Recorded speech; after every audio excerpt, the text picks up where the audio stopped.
I will take my first hit of the season.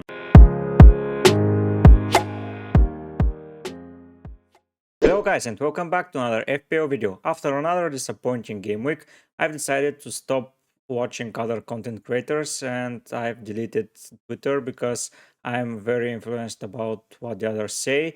I think that this gets to me and I want to play my own game. So if you want to see my own version of the game and picking differential players that are not so popular by the content creators community, please subscribe to my channel and follow the journey together with me. I will be providing to you a lot of different picks. Maybe sometimes they will collapse because sometimes the best players are, in my opinion, and their opinion as well. But in other times, I will be picking very spicy picks. As you see, my team selection for Game Week 25 it has a couple of different picks that are not so popular right now. But without further ado, let's see what those picks are. Reflecting on Game Week 24, it's a small red arrow once again. My team returned a lot of points in some position, but others disappointed me. The defense was a very low point, overall 6 points, and on my bench is Burn 1 point more. But the goalkeeper's position, I cannot seem to get it right. De Gea got points again, Kepa did not. I thought that Southampton were not scoring against Chelsea, but yeah, Chelsea conceded a goal. In midfield, almost all of my points came from there. Arsenal boys both provided. Odegaard 3 bonus points even though he gave only 1 assist. Martinelli scored on an empty goal, so I take those. And my transfer last week was Salah for KDB. I thought without Bruno Guimaraes, Newcastle will concede, and I was right. But Salah could have gotten more, but Liverpool were just on a lower gear after Pope was sent off. But an assist from him, I take that. And here Rashford scored 2 goals. It's a 50-50 between him and Haaland, but as I already mentioned, I was influenced by the Twitter and YouTube community to go for Haaland, and the 50-50 became 64 to Haaland, and I just picked it. But if not, I would have gotten for Rashford maybe, but I want to make my own decision. So as already mentioned, I'm stopping consuming other content creators content and Twitter. I deleted Twitter. On the fourth line, Tony 2 points, Haaland 2 points, and Kane gave an assist. It's not much, but it's something. And as you can see, around 10,000 plays red arrow, which is nothing. And I hope for a good game week 25. And with those transfers that I'm going to show to you, I think I will rank up a lot in the future game week. Those are the spice picks that I was talking about. I'm taking out Trippier. He has a blank in game week 25. Then in 26, he will play Man City. Then in 27, he has an okay fixture, but in that period, Robertson will have a double up in game week 25 and okay fixtures in 26 and 27. So I believe that he will return a lot more points than Trippier. Yeah, I will lose value, but I don't care about value. I care about the points because they are all that matter in the game. And there are a lot of cheap players that I can go for. So losing the value, it's not so important this season. And to fund this transfer, I have to take out Tony. I will bring him in game week 27 if he is not booked or he is not taking any risk to make out that game week 27. But for now, I'm picking Iheanacho. Here I have several options: Brennan Johnson from Nottingham Forest, Nonto from Leeds, or Iheanacho from Leicester. I don't have the budget for go anyone higher than 6.4, and Iheanacho seems the best one. He's in very good form right now. He's taking a lot of shots. He's scoring goals. He's assisting. He almost scored against Manchester United. Yeah, he missed, but he's an okay player. And next game week he has a game against Southampton, so I will keep him for game week 26 and for game week 27. If I need Tony and Tony is there to play, I will take him out maybe, or I will keep him for game week 29 because they will have a double up. I will see, but for now I am risking it with Nacho, and I want to catch his purple patch because I've missed already 2 games, and I think he has at least 2 or 3 games more to return, and I want to be there.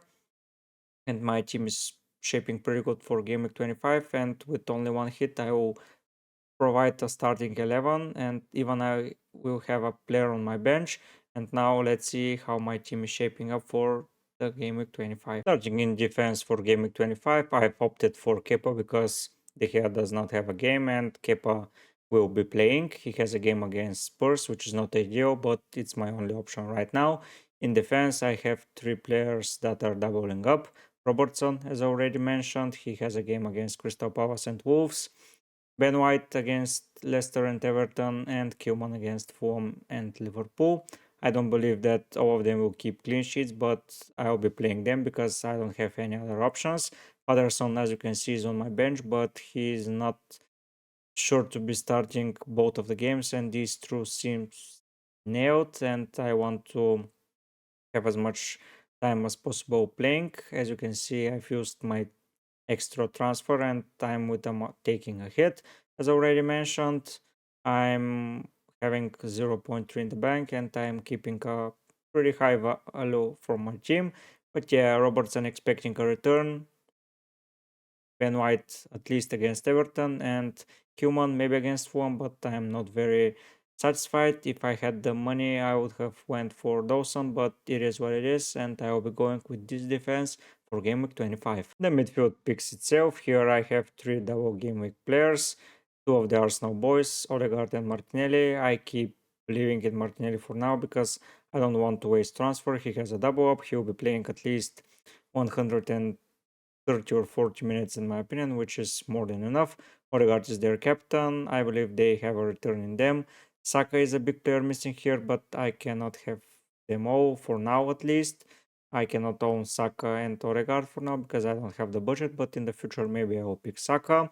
Salah will be my captain. He has two games. They're away and home. I believe that Liverpool, after losing so hard against Real Madrid, will focus on the Premier League and finishing the top four, so he will be needed. And he's the most nailed guy. I believe that the penalty is due to be given to Liverpool because it's not normal to not receive for 24 game weeks. And the last guy here is Andreas. He has a game against Wolves.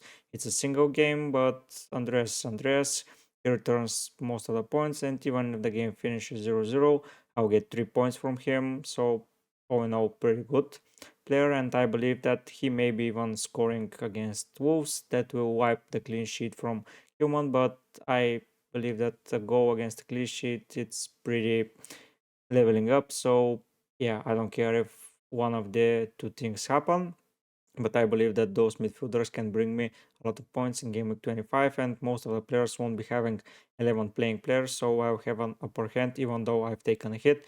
It's for a double Game Week player, so I think it's worth it. And now let's go and finish up the team. Lastly, I will be talking about the forward line. Here, none of my players have a double Game Week, but at least they are having not so bad fixtures. Haaland against Bournemouth, I think he will score goals. I won't captain him because he does not have a double game week, but I won't be absurd to go without him. And Kane against Chelsea. Again, the situation with Koeman and Andreas is the same for Kepa or Hurricane.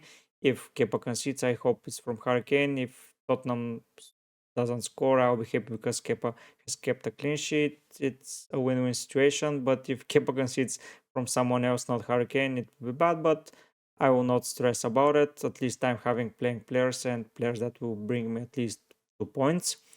And Iheanacho against Arsenal. I believe Arsenal are very leaky and will concede some goals.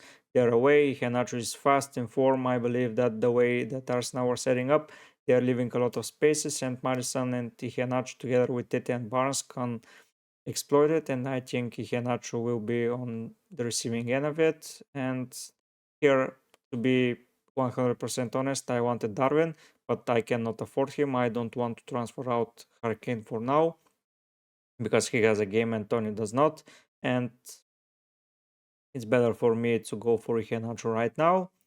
If you have any other suggestions, please feel free to share them. If you want my future advices and enjoy what you're seeing up until now and my differential picks, subscribe to the channel. But for now, guys, I will be heading out and I will be seeing you after Game Week 25. Bye!